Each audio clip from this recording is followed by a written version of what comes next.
Bunii, dedicați. Dedicație specială de la Măsului de la Galați, care a venit din Spania de la Madrid, fraților.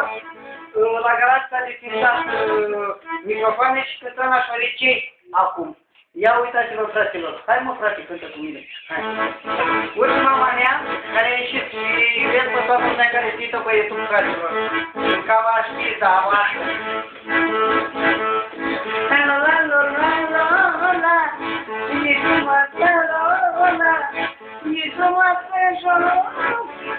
Și punem divă.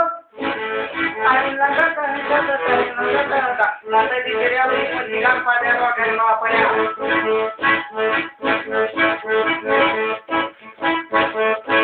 Am ajuns în Spania, am ajuns la România și aici e departe.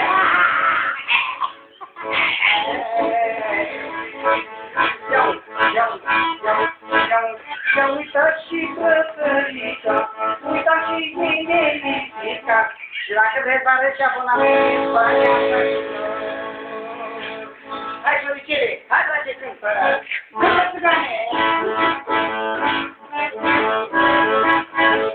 Și pe bucioche de la Madrid până număr, nepotelul meu cel și calul de la Legate, care se spăla cu șapon de pește, așa.